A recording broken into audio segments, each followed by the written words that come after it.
என் பையனோட அழகுக்கும் படிப்புக்கும் கல்யாணம் ஆகாத நல்ல பொண்ணா பார்த்துதான் கட்டி வைப்பேன். இந்த காலத்துல முதல் வாட்டி கல்யாணம் பண்றவங்களுக்கே பொண்ணு கிடைக்க மாட்டேங்குது. நீங்க என்னன்னா ரெண்டாவது கல்யாணம் பத்தி பேசிட்டு இருக்கீங்க. என் பையனுக்கு ஏத்த பொண்ணு கண்டிப்பா எங்கேயாச்சும் இருப்பா. அவளை தேடி பிடிச்சி நான் கட்டி வைப்பேன். மேடம் மேடம் அவனை விட்டுருங்க மேடம். என்னாச்சு மேடம், என்ன பிரச்சனை? இந்த கான்செப்ட்ல பார்த்து என்ன பேச்சு பேசலாம் பாருங்க. அந்த பொண்ணுக்கு இன்னும் கல்யாணமே ஆகல.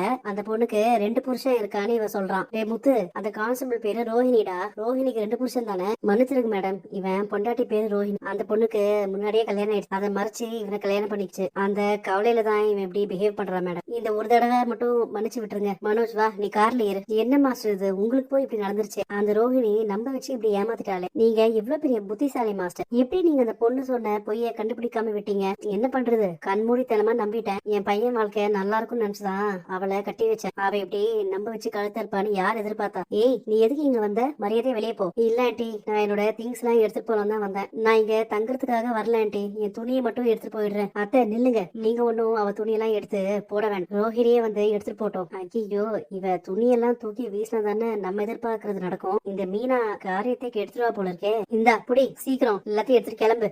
என்ன மறுபடியும் என் கூட சேரலான்னு பாக்குறிய? சான்ஸே இல்ல. உன் கூட எப்பயுமே நான் சேர மாட்டேன். அம்மா, இவள போ சொல்லுமா. பாரு, உன்னால என் பையன் எந்த நிலைமைக்கு ஆளா இருக்கான்னு பாரு. போ வெளியில. என்ன மீனா யோசிக்கிறீங்க? ரோஹிணி அவங்க துணியை மட்டும் எடுத்துட்டு போன மாதிரி இங்க வரல. ஏதோ தப்பா